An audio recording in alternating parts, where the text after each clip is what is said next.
బాగా బలము బలగము ఉన్న వాళ్ళ అబ్బాయికి సాధారణమైన వ్యక్తి కొడుక్కి ఓ దెబ్బలాట ఏదో వచ్చిందనుకో, దూసుకెళ్ళిపోయి కొట్టకూడదు. వాడు రేపు ముగ్గురిని పంపిస్తాడు, వాడు రాడు, కిరాయి గుండాలని పెడతాడు, సఫా.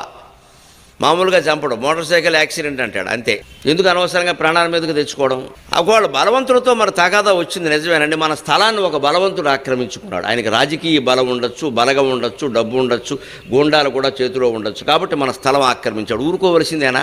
బలవంతులతో విరోధం వద్దని అక్కల్లా. దానికి ఎప్పుడూ దివ్యమంత్రం ఉంది, భగవత్స్మరణ, భగవన్నామస్మరణ. మన ఇంట్లో పూజామందిరంలోకి వెళ్ళి పరమేశ్వరుడు ముందు కూర్చుని కరిదైత్యుంబరిగొన్న శూలము కరగ్రస్తంబుగాదో రతీశ్వరునిన్ గల్చిన పాలలోచన శిఖావర్గంబు చలారెను పరనిందాపకులన్ వధింపవు ఇదియున్ భావ్యంబే నీకేమి చేసిరివారు పరమోపకారమిలలో శ్రీకాళహస్తీశ్వరా. ఎంతోమందికి ధైర్యాన్ని ఇచ్చే పద్యం ఇది. కాబట్టే చెప్పాను, ధూర్జుడు రచించాడు కాళహస్తి శతకంలో. ఒక బలవంతుడితో మనకి విరోధం వస్తే, అన్యాయం జరిగితే, మనకు అన్యాయం జరిగితే అనవసరంగా మనం తెచ్చిపెట్టుకోకూడదు. ఎప్పుడు వచ్చి జరుగుతుంది. వాడు మన స్థలం ఆక్రమించాడు, పొలం ఆక్రమించాడు, ఏదో చేశాడు. చివరి ఆక్రమించి ఏమంటారు ఈ రోజుల్లో? సెటిల్మెంట్కి రా. ఎవడు రావాలి సెటిల్మెంట్కి? నువ్వా నేనా? నా స్థలం నువ్వు ఆక్రమించి నన్ను రమ్మంట. అలాగే ఉంది రాజ్యం, ఉంటుంది. ఇటువంటిప్పుడు మనిషి ఏం చేయాలి? సామాన్యుడు. నా ఆధ్యాత్మికత అభయం ఇస్తోంది. భగవంతుడు ఉన్నాడు, కంగారు పడకు. కూర్చో, పూజామందిరంలో కూర్చో. నీ ఇష్టదైవం ఎవరైతే వాడి కాళ్ళు ఎట్టుకో, విగ్రహం కాళ్ళే పట్టుకో. విగ్రహం అనుకోవద్దు, విష్ణువు అంతే. నేనేం తప్పు చేశాను? కష్టపడి సంపాదించుకున్నా, చెమటోడ్చి సంపాదించుకున్నా. ఎందుకు నా బిడ్డలకి ఆస్తి దక్కట్లా? ఊళ్ళో ఎవడో నాయకుడు వచ్చి నన్ను మింగడం ఏంటి? నువ్వేం చేస్తున్నావు ఇక్కడ ఇన్నాళ్ళ బట్టి ఆరాధిస్తుంటే అని అడగాలి దేవుడు. ఏం మొహమాటం లేదు. మన తప్పు లేనప్పుడు. మనదే తప్పు ఉంటే ఎలా అడుగుతాం? చిత్తశుద్ధి అంటారు దాన్ని. చిత్తశుద్ధి ఉంటే అడగచ్చు. ఏదో ఒకటి చెయ్యి. దానికి దుర్జుడు చెప్పాడు, ఖరీదైత్యం పొరుగున్న శూలము కరగ్రస్తంబు కాదో. ఏం పరమేశ్వర, గజాసురుని చంపావుట శూలంతో. ఏమైంది శూలం? ఎనపకొట్లో బారేసావా అని అడిగాడు. తుప్పట్టి ఎనపకొట్లో బారేసావా, ఏం చేసావు? ఎందుకని మీ దేవతలకు ఆయుధాలు మమ్మల్ని కాపాడ్డాను. కాకపోతే ఇది దుర్జుడు అడిగిన ప్రశ్న. ఎంత గట్టిగా అడిగాడు? చిత్తశుద్ధి ఉండబట్టి. రతీశ్వరుని గల్చిన పాలలోచన శిఖావర్గంబు చల్లారెనో. మన్మధుడినేమో కంటి మంటతో దహనం చేసేవట. మరి నేను భక్తుడు, నేను ఇక్కడ ఏడుతుంటే నా స్థలం ఆక్రమించేవాడిని దహనం చేసేయద్దు, వాడు కుటుంబంతో సహా మాడి మసేయపోవద్దు, ఏం చేస్తున్నావు ఇక్కడ అని దేవుడిని ప్రశ్నించాలి. ఆ ధైర్యం ఉండాలంటే మనం నీతిగా ఉండాలి, మనం ధర్మంగా ఉండాలి. మనమే ఇతరులు ఆక్రమించేసి మనం ఆక్రమించినప్పుడు గొడవ చేస్తే దేవుడు మా బాగా జరిగిందంట. అలాంటి వేషాలు వేయకూడదండి. మనం తప్పు చేస్తే ఎలా అడుగుతాం? పరనిందాపకులను వధింపవు. ఇలా పరుల ఆస్తులు ఆక్రమించేవాళ్ళు, పరుల గురించి అనవసరంగా దుష్ప్రచారం చేస్తున్న వాళ్ళు, వీళ్ళని ఎందుకు ఆక్రమించవు? నువ్వు వధించవు. నీకేమి చేసిరు వారు పరమోపకారం. అదే అంటే వెంటనే పరమేశ్వరుడు ఏమంటాడు సరదాగా, వాడు కిరీటం చేయించాడు రా, మరి బాగుండదు కదా అంటే నీ కిరీటాలు ఎక్కువ అనమాట, ధర్మం అక్కర్లేదు అని నిలబెట్టచ్చు దేవుణ్ణి. వాడు గుడికి చందా ఇచ్చాడు, గుడికి ఎవరికి ఇవ్వాలి? గుడికి చందా సక్రమంగా సంపాదించిన వాడు ఇవ్వాలి. అక్రమంగా సంపాదించిన వాడు గుడికి చందా ఇవ్వడం అంటే గుండు కూడా పాడు చేయడం కింద లెక్క. దేవుడికి ఇచ్చేటువంటి సొమ్ము ఎప్పుడు పవిత్రంగానే ఉండాలి. అపవిత్రమైన సొమ్ము మనమే వాడుకోకూడదు. దేవుడికి ఎలా ఇస్తామండి? మనం ఏదైనా పదార్థం మనం తింటామమ్మా, దేవుడికి పెడతాం. మనం తినే పదార్థంలో ఏదైనా కొంచెం అటు ఇటుగా ఉన్నా ఏం బారేస్తాం అని కడుపులో బారేస్తాం. దేవుడికి పెట్టే పదార్థం అలా చేస్తామా? 100 రకాలు చూస్తాం. దాన్ని నైవేద్యం పెడితే ఏం చేస్తాం? పరమ పవిత్రంగా చూస్తాం. దగ్గరికి కుక్కలు అవి రాకుండా చూస్తాం, పిల్లలు ముట్టుకోకుండా చూస్తాం, పవిత్రంగా ఉండాలని చూస్తాం. దేవుడికి ఇచ్చే సొమ్ము కూడా అలాగే ఉండాలి. అక్రమంగా సంపాదించి హుండీలో వేసేమంటే కుదరదు. మనం తీసుకెళ్ళిన నరకంలో హుండీలో పారేస్తాడు. సంపాదన ఎలా ఉంది అనేది ఆలోచించుకోకుండా నేను బంగారపు తాపడం చేయించా, కిరీటం పెట్టి ఇట్స్ ఆల్ నాన్ సెన్స్. నాకు ఒళ్ళు మండితే ఇంగ్లీష్ మాట్లాడతాను. It's all non sense. ఈ ఆధ్యాత్మికత ఒప్పుకోదు, ఏ పురాణం ఒప్పుకోద్దు. దేని పాపమా పుణ్యమా, ఎలా సంపాదించో ముందు చెప్పు. ఎవరికి ఇచ్చావనేది లెక్క కాదు ఇక్కడ. ఎలా సంపాదించో ముందు చెప్పు. సంపాదన ఎలా వచ్చింది? దాన్ని కట్టవలసిన పన్ను ఎందుకు కట్టలేదు? బ్లాక్ మనీ ఎందుకు ఉంది నీ దగ్గర? మంచాల కింద కంచాల కింద డబ్బులు ఎందుకు ఉంటున్నాయి? ఇది ముందు దేవుడికి సమాధానం చెప్పాలి. ఇలా తప్పనివాడు జీవితంలో ఓడిపోతాడు ఖచ్చితంగా. పూజామందిరం ఏంటి? ఎక్కడికి పూరీ క్షేత్రం వెళ్ళినా ఒకటే వాడి పని, పూరీలు వేసుకోవడమే. ఎందుకంటే నిజాయితీ లేదు. నిజాయితీ ఉన్నవాడే ప్రశ్నిస్తాడు. దుర్జుడు ఉంది కాబట్టి ప్రశ్నించాడు.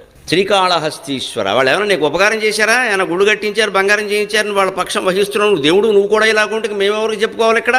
జగమేలే పరమాత్మ ఎవరితో మరలిడుదో అన్నాడు త్యాగరాజస్వామి.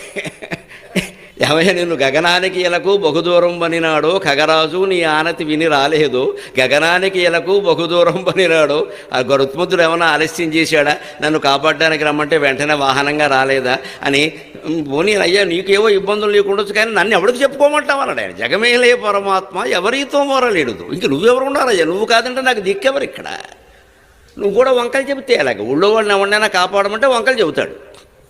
బాగా బలము బలగము ఉన్న వాళ్ళ అబ్బాయికి సాధారణమైన వ్యక్తి కొడుక్కి ఓ దెబ్బలాట ఏదో వచ్చిందనుకో, దూసుకెళ్ళిపోయి కొట్టకూడదు. వాడు రేపు ముగ్గురిని పంపిస్తాడు, వాడు రాడు, కిరాయి గుండాలని పెడతాడు, సఫా.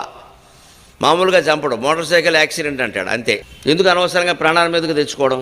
ఒకవేళ బలవంతులతో మరి తగాదా వచ్చింది నిజమేనండి. మన స్థలాన్ని ఒక బలవంతుడు ఆక్రమించుకున్నాడు. ఆయనకి రాజకీయ బలం ఉండొచ్చు, బలగం ఉండొచ్చు, డబ్బు ఉండొచ్చు, గూండాలు కూడా చేతిలో ఉండొచ్చు. కాబట్టి మన స్థలం ఆక్రమించాడు. ఊరుకోవలసిందేనా?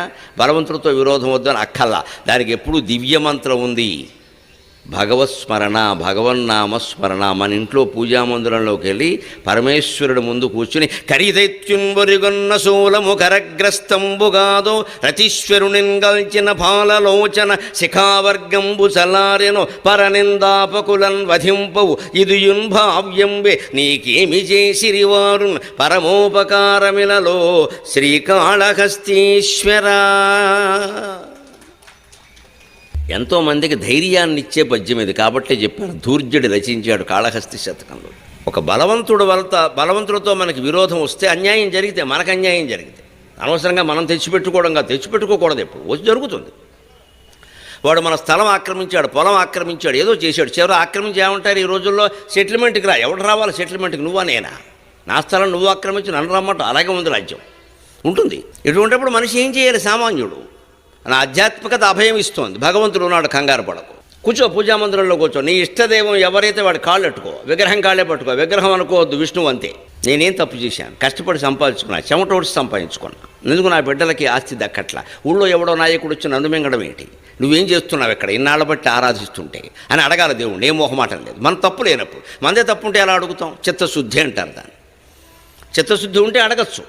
ఏదో ఒకటి చెయ్యి. దానికి దుర్జుడు చెప్పాడు, ఖరీదైత్యం పొరుగున్న శూలము కరగ్రస్తంబు కాదో. ఏం పరమేశ్వర, గజాసురుని చంపావుట శూలంతో, ఏమైంది శూలం? ఎనపకొట్లో పారేసావా అని అడిగాడు. తుప్పట్టి ఎనపకొట్లో పారేసావా, ఏం చేసావు? ఎందుకని మీ దేవతలకు ఆయుధాలు మమ్మల్ని కాపాడ్డానికి? కాకపోతే ఇది దుర్జుడు అడిగిన ప్రశ్న. ఎంత గట్టిగా అడిగాడు? చిత్తశుద్ధి ఉండబట్టి. రతీశ్వరుని గల్చిన పాలలోచన శిఖావర్గంబు చల్లారెనో. మన్మధుడినేమో కంటి మంటతో దహనం చేసేవట. మరి నేను భక్తుడు, నేను ఇక్కడ ఏడుతుంటే నా స్థలం ఆక్రమించేవాడిని దహనం చేసేయద్దు, వాడు కుటుంబంతో సహా మాడి మసేయపోవద్దు, ఏం చేస్తున్నావు ఇక్కడ అని దేవుడిని ప్రశ్నించాలి. ఆ ధైర్యం ఉండాలంటే మనం నీతిగా ఉండాలి, మనం ధర్మంగా ఉండాలి. మనమే ఇతరులు ఆక్రమించేసి మనం ఆక్రమించినప్పుడు గొడవ చేస్తే దేవుడు మా బాగా జరిగిందంట. అలాంటి వేషాలు వేయకూడదండి. మనం తప్పు చేస్తే ఎలా అడుగుతాం? పరనిందాపకులను వధింపవు.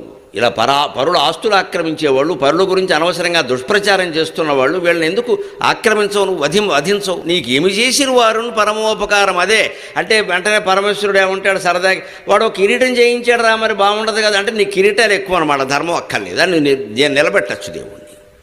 వాడు గుడికి చందా ఇచ్చాడు, గుడికి ఎవడికి ఇవ్వాలి? గుడికి చందా సక్రమంగా సంపాదించిన వాడు ఇవ్వాలి. అక్రమంగా సంపాదించిన వాడు గుడికి చందా ఇవ్వడం అంటే గుండు కూడా బాడు చేయడం కింద లెక్క. దేవుడికి ఇచ్చేటువంటి సొమ్ము ఎప్పుడు పవిత్రంగానే ఉండాలి. అపవిత్రమైన సొమ్ము మనమే వాడుకోకూడదు. దేవుడికి ఎలా ఇస్తామండి? మనం ఏదైనా పదార్థం మనం తింటామమ్మా, దేవుడికి పెడతాం. మనం తినే పదార్థంలో ఏదైనా కొంచెం అటు ఇటుగా ఉన్నా ఏం బారేస్తాం అని కడుపు